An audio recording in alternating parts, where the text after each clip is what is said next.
Welcome. My name is Al Fletcher. I'm the Executive Minister of the American Baptist Churches of Maine.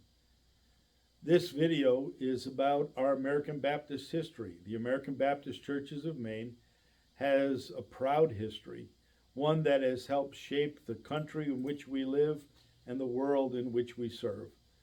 We invite you to look carefully at American Baptist churches. Each of our churches are unique, and to serve one of our churches encourages you to become part of this wonderful history and also gives you the opportunity with your church to help shape and move our future so that God's name is honored and glorified because of us. Welcome again, and I hope you enjoy this video.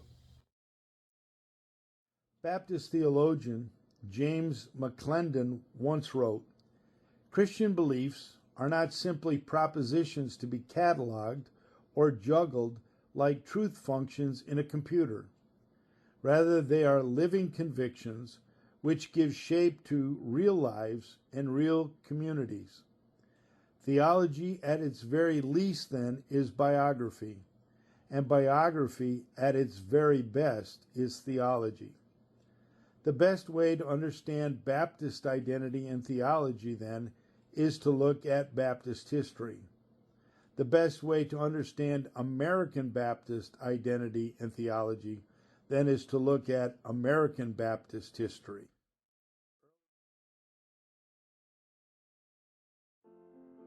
Getting a foothold for a permanent settlement on the coast of Maine was a long and arduous task, writes Halton Merrill. Sailors and fishermen had visited Maine's islands and coves for nearly 2 centuries before the first settlement was attempted.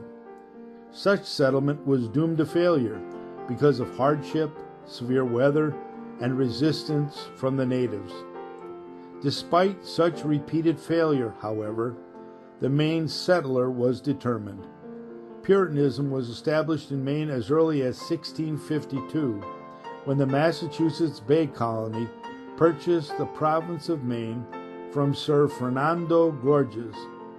Anglican clergymen served the province until 1652.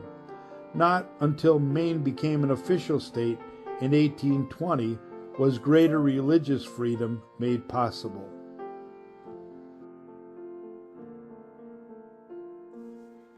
A Baptist church had been established in Boston in the 1600s. Those whose beliefs differed from Puritan theology, however, faced such difficulty that many looked to settle in other areas to practice their religion. William Screven, from the First Baptist Church of Boston, ventured north into Kittery, Maine, but met stifling persecution there. Despite such maltreatment, however, enough Baptists gathered in Kittery to warrant the formation of a Baptist church. Thus, the First Baptist Church in Maine was formed in Kittery in 1681.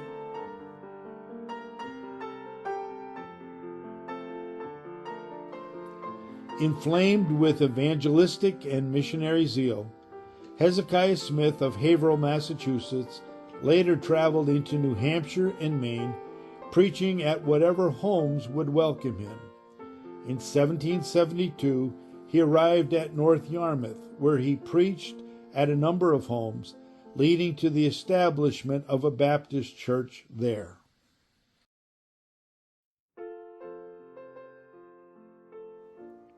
As Baptist churches began to arise in Maine, they asked for help from the Haverhill Baptist Church in Massachusetts, and a man by the name of Isaac Case was sent to establish churches and associations in Maine. Case was sent on a preaching circuit throughout the state, and he and lay preacher Elder Potter helped found churches in the Nobleboro, Alna, and Bowdoin area. Between 1804 and 1850, over 120 churches were planted in Maine, and many traced their origin to the work of Case and Potter.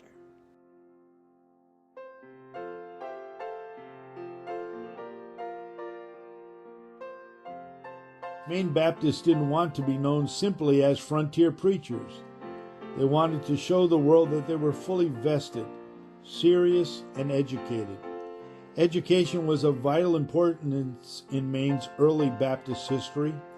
John Tripp was called as pastor of the Hebron Community Church, and while there, he founded Hebron Academy and Waterville Classic Institute. In time, these would join together with Holton Academy and would eventually become Colby University.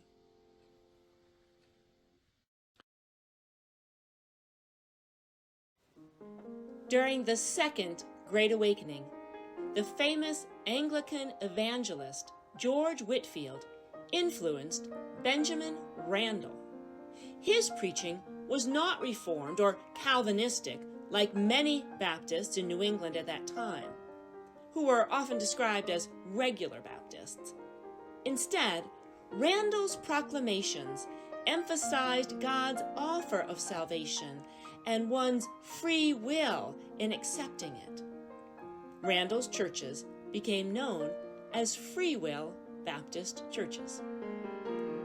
Bates College, originally known as the Maine State Seminary in Lewiston, Maine, received its charter from the state legislature in 1855. Its purpose was to train Free Will Baptist pastors for service.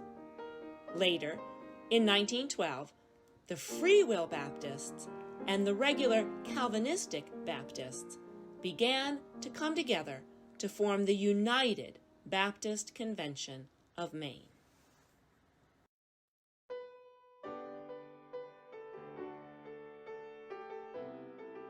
The founding of educational institutions was important for Maine Baptists. Several missionaries were developed at the Waterville Institute, including George Dana Boardman, a key figure who helped develop the Maine Baptist Missionary Society in 1804. After being trained in Waterville, Boardman traveled to Burma for missionary work. He died on the mission field, and his widow married the famous Baptist Adoniram Judson.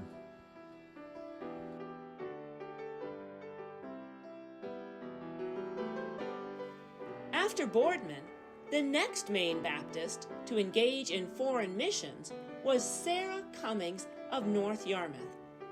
Cummings was the first single woman to be appointed as a foreign missionary in Baptist history. She was baptized in 1824 and sailed to Burma the year after Boardman's death. Her missionary activity was so fruitful that an account of her work was written in the Burmese language and was published by the Mission Press at Rangoon. After serving the Karens for 16 months, Cummings died of jungle fever in August 1834.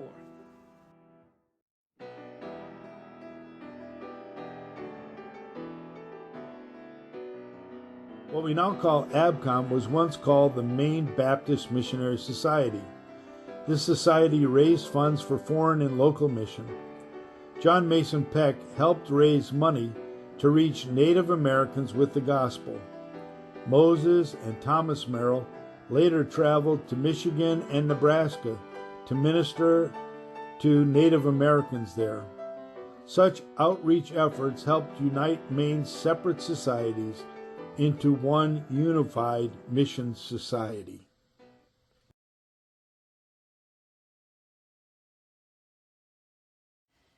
As associations began to develop from 1820 on, concerns arose regarding a variety of social issues. Churches thus sought the advice of other Baptists in such matters. As issues became more public and Baptists distinguished themselves, societies began to form within the Baptist movement. One of the first societies, the Baptist Publication Society, distributed literature material to churches so that congregants could receive proper biblical and theological instruction. Other societies include the Abolitionist Society, which arose during the Civil War years.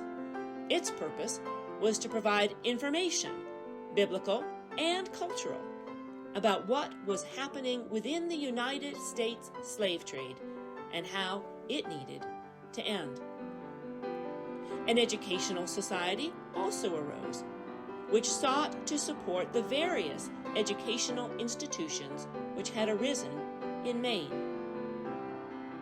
A temperance society even developed, as the consumption of alcohol was a matter of public and religious discussion.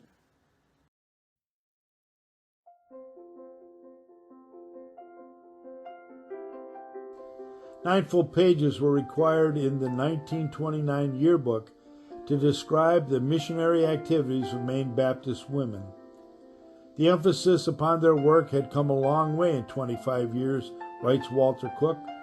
On October 3rd in 1907, articles concerning the formation of a state women's missionary society were discussed and adopted in Portland. Anne Sargent Hunt was the society's first president. The work of this society was varied and fruitful and became a pillar of Maine Baptist life.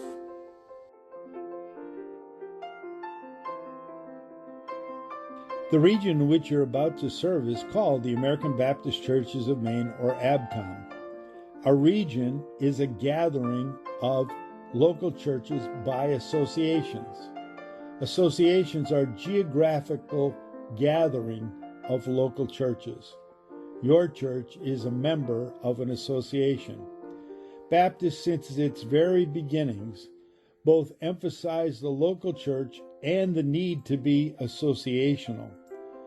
We're not a denomination, but rather a gathering of association of local churches committed to living out the gospel of Jesus Christ in and for our broken world. We are excited to partner with you in this vital work God is doing among the American Baptist Churches of Maine. Thank you for watching this video, and Godspeed. We look forward to working with you and your local church to further the gospel of Jesus Christ in the world.